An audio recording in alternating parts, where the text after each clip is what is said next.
السلام عليكم ورحمة الله وبركاته. أنا دلوقتي داخل المعمورة زي ما وعدتكم إن أنا إن شاء الله هشوف لكم شقق هنا في المعمورة أو شاليات أو أي حاجة بتتأجر مصيفية. دلوقتي أنا لسه داخلة من بوابة الدخول بتاعة المعمورة نفسها. أي حد سواء مأجر أو مالك أو أي حد لازم كلنا نعدي هنا. هتخشوا ملاهي، هتخشوا شاطئ، لازم نعدي من البوابة دي. سعر الفرد عامل 30 جنيه. الأطفال من أول 7 سنين بيتحسب لها تذكرة، تمام. بالنسبه للعربيه بتتحسب فرد. انا دلوقتي المفروض جوه سالتهم على بالنسبه للشقق والشاليهات والحاجات دي كلها، هم رشحوا لي حاجه معينه او حد معين موثوق فيه. بتميز ان الكارنيه بتاعها بيضم 5 افراد، لكن لو احنا واخدين من المالك اي حد مالك ان هو بيأجر، هو بيديك كارنيه او 2 على حسب عدد افراد اسرته هو. يعني مثلا انا لو صاحبه الشقه وانا مثلا وجوزي، تمام، فعندي كارنيهين. حضرتك بتيجي معاك 5 افراد، انا كل اللي بديه لحضرتك الكارنيهين اللي معايا. طب وبعدين في الباب بقى لما بتيجي تدخل من البوابه بتدفع ال3 الزياده دولت، السعر 30 جنيه. بالنسبه للشركه نفسها اللي بتيجي تأجر لك تبع المعموره دي، عندها شاليات وعندها شقق.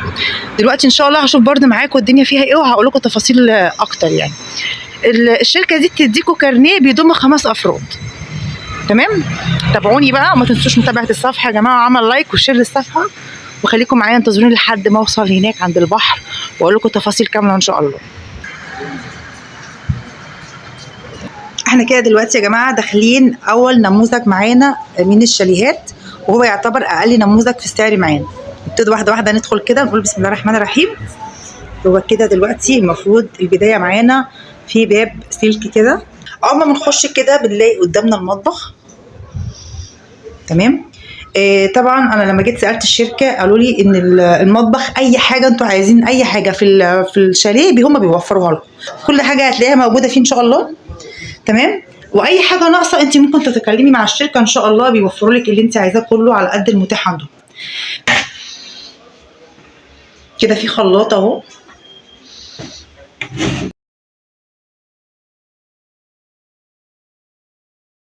هنا سعر الشاليه عامل 700 جنيه. الفترة دي الفترة بتاعت شهر 4 لحد شم النسيم. يوم شم النسيم هيزيد 300 جنيه. طب هل دي أسعار الصيف؟ لأ، كل شهر هيكون ليه سعر. يعني إن شاء الله سيزون الصيف ده بإذن الله احنا هنصوره تاني وهنشوف الأسعار اتغيرت ولا عاملة ازاي. حاليا دلوقتي الأسعار تعتبر أقل حاجة هي في الفترة اللي احنا فيها دلوقتي لحد قبل يوم شم النسيم على طول. شم النسيم الأسعار فيها هتتغير، هتزود 300 جنيه. طيب الأسعار بتبتدي عندي من كام؟ من 700 لحد 1800 جنيه. الكلام ده دلوقتي كل الشاليهات بقى، يعني كل الشاليهات. يعني دي دلوقتي زي ما انتم شايفين كده، ده يعتبر أصغر شاليه موجود هنا تبع الشركة. في شاليهات تانية أكبر من كده بتوصل معانا طبعا الأسعار متفاوتة لحد 1800 جنيه.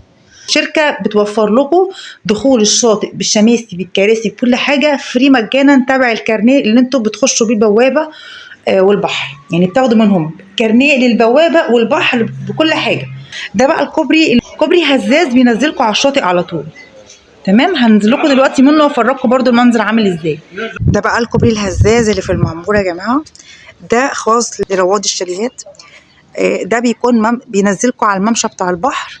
انتوا بتطلعوا من الشاليه عايزين تنزلوا البحر، بدل ما تلفوا وتنزلوا وتلفوا لفه كبيره، دي بتكون خدمه للناس اللي مأجره شاليهات او الملاك. هوريكم دلوقتي النازله عامله ازاي، بيسهلكم نزول على الشاطئ على طول. ده بيعتبر علامه من اقدم علامات المعموره، يعني من زمان قوي موجود. بصوا كده بيطلعكم على ايه؟ على الشاليهات في الدور الاول.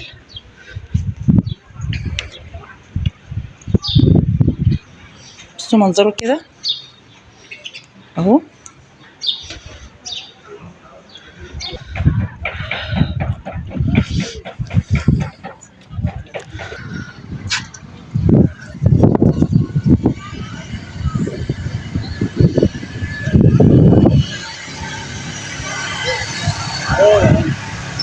ده كده يا جماعه شواطئ المعموره العام. الدخول عامل 75 جنيه. دخول الفرد بكرسي جمعه وسبت 75. بقيه الاسبوع ب 50 جنيه، تمام. الاطفال اقل من 7 سنين الدخول مجاني يا جماعه. ده دخول العام، تمام. ادي كده كل التعليمات بتاعته.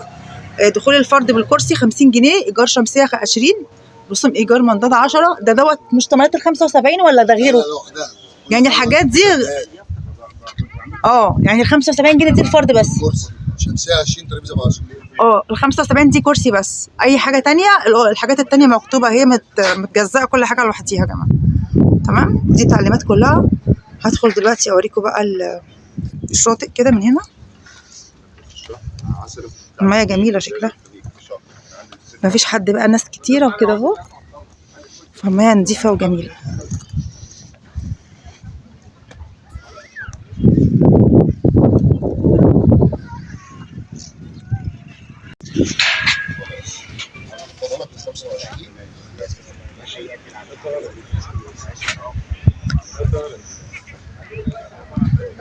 بصوا يا جماعه، المواعيد دي كده المفروض لحد الساعه 5، من 7 الصبح لحد غروب الشمس صيفا. تمام، دي التعليمات. بعد بقى المغرب ذاكر الدخول مجانا مقابل المشروب، بيقلب الدخول مجاني، بيبقى كافيه بس، ما حدش بينزل الميه بقى. تمام، ممنوع نزول الميه.